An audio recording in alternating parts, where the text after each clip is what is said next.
Sensation, le MAG. Bonjour à tous, bienvenue sur Sensation en partenariat avec TV78. En France, le taux de positivité au Covid-19 augmente de jour en jour. Alors que les élèves doivent de nouveau porter le masque dans les établissements scolaires, le préfet des Yvelines, Jean-Jacques Brault, a décidé de maintenir l'obligation du port du masque dans certaines circonstances.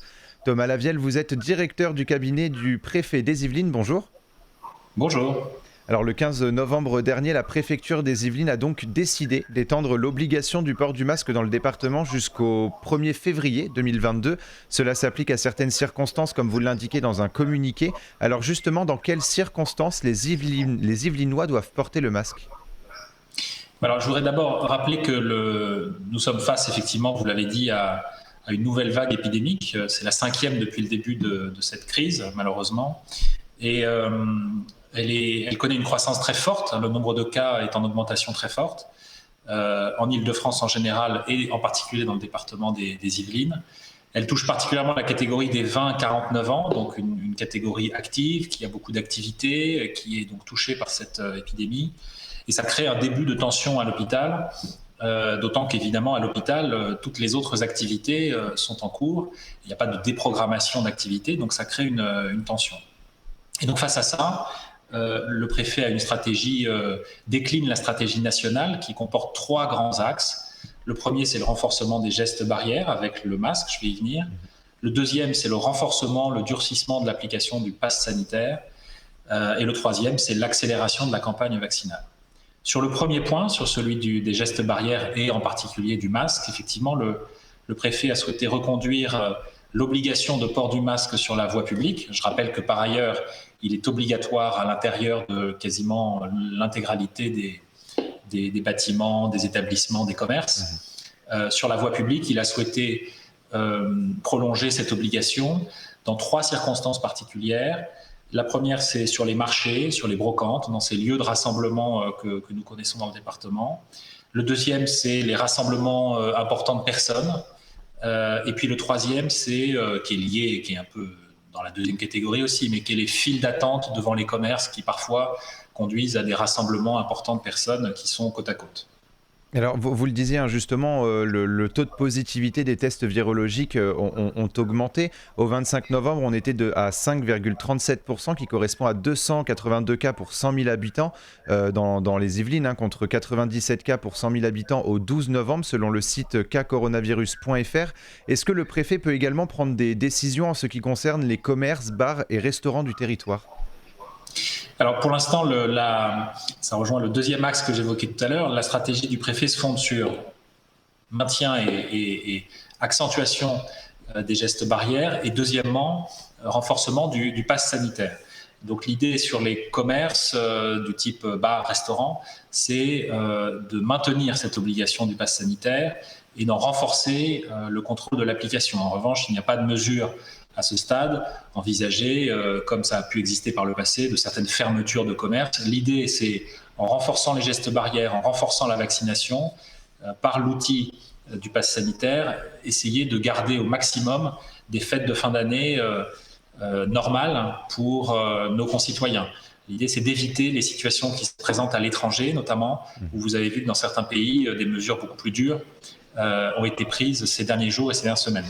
Vous l'avez dit justement, le contrôle des passes sanitaires qui devrait être renforcé, c'est une demande que Gérald Darmanin, le ministre de l'Intérieur, avait fait au 22 novembre à tous les préfets de France. Donc vous, dans le département, vous avez déjà justement renforcé ces contrôles de passes sanitaires ?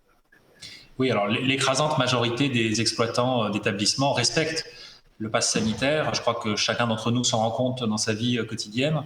Ils le respectent parce qu'ils comprennent aussi l'utilité de cet outil pour inciter à la vaccination et préserver des espaces à moindre circulation du virus.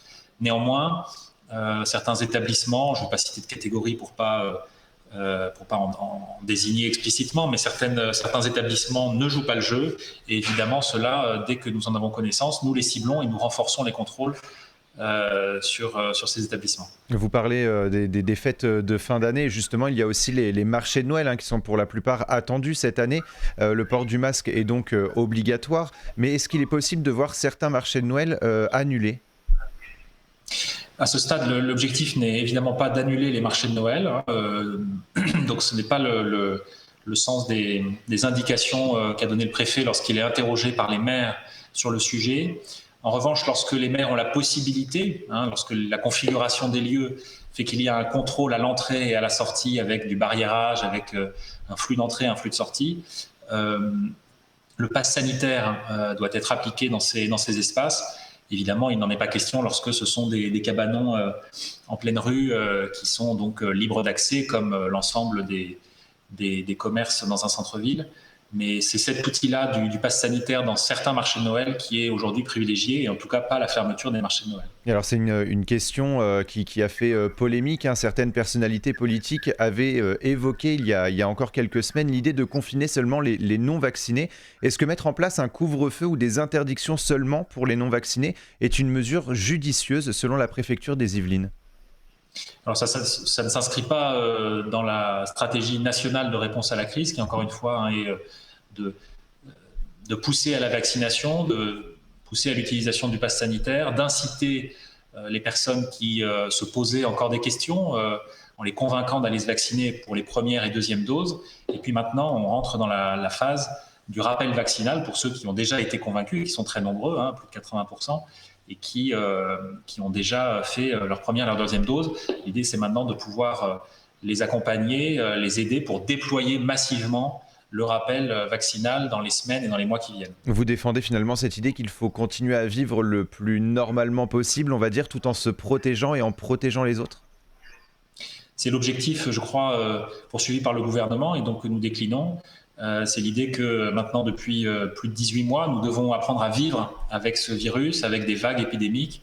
Et donc, il faut réussir à être agile, à déployer la vaccination, à rester prudent par l'application des gestes barrières, tout en essayant au maximum de maintenir l'activité. C'est essentiel pour la vie collective, pour nos enfants, on le sait, à l'école. C'est essentiel aussi pour l'activité économique. Donc, c'est la stratégie que nous poursuivons. Et on va parler justement de cette fameuse troisième dose avec Olivier Véran, le ministre de la Santé, qui avait dit que plusieurs créneaux seraient ouverts dans les prochains jours. Dès l'ouverture justement de cette troisième dose pour tous, il y a eu sur Doctolib, par exemple, une attente de 30 minutes, voire 1 heure parfois pour avoir un créneau disponible.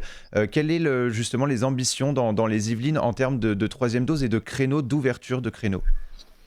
Alors, l'objectif, c'est que en début d'année 2022, au moment où les personnes atteindront le délai dans lequel il leur est imposé de réaliser la troisième dose, s'ils veulent notamment pouvoir l'intégrer dans le pass sanitaire à partir de début 2022, l'idée, c'est que toutes ces personnes-là puissent avoir accès à une dose. Et donc là-dessus, il y a 2 éléments de stratégie. Il y a l'utilisation de la médecine de ville, qui est plus importante que pendant la première vague. Les médecins de ville ont beaucoup plus la possibilité, et les pharmaciens, beaucoup plus la possibilité de vacciner que ce n'était le cas au début de l'année 2021 pour les premières et deuxièmes doses. Et puis deuxièmement, il y a les centres de vaccination auxquels beaucoup d'Yvelinois ont eu recours pour leur première et leur deuxième dose.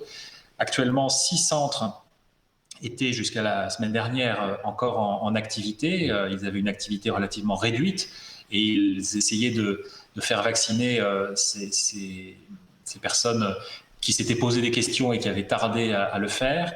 Et maintenant, ces 6 centres vont évidemment continuer à essayer de toucher ce public, mais vont se concentrer sur la troisième dose. Et à côté de ces 6 centres, nous allons en ouvrir 8 nouveaux dans les jours qui viennent pour couvrir le département des Yvelines et pour réussir, en plus de la médecine de ville et des pharmaciens, réussir à fournir cette demande qui est importante. Évidemment, tous les créneaux de ces nouveaux centres qui sont en train de s'ouvrir, et je remercie les maires, les associations qui sont en train, et puis les praticiens évidemment, qui sont en train de les armer. Tous les créneaux ne sont pas encore ouverts, mais ces 8 centres vont permettre de proposer, comme c'était le cas au printemps et pendant l'été, une vaccination de masse aux Yvelinois.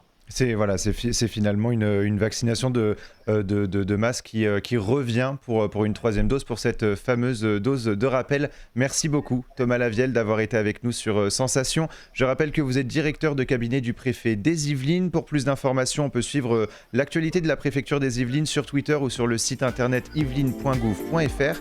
Et pour revoir ou réécouter cette émission, rendez-vous sur notre site et application Radio Sensation.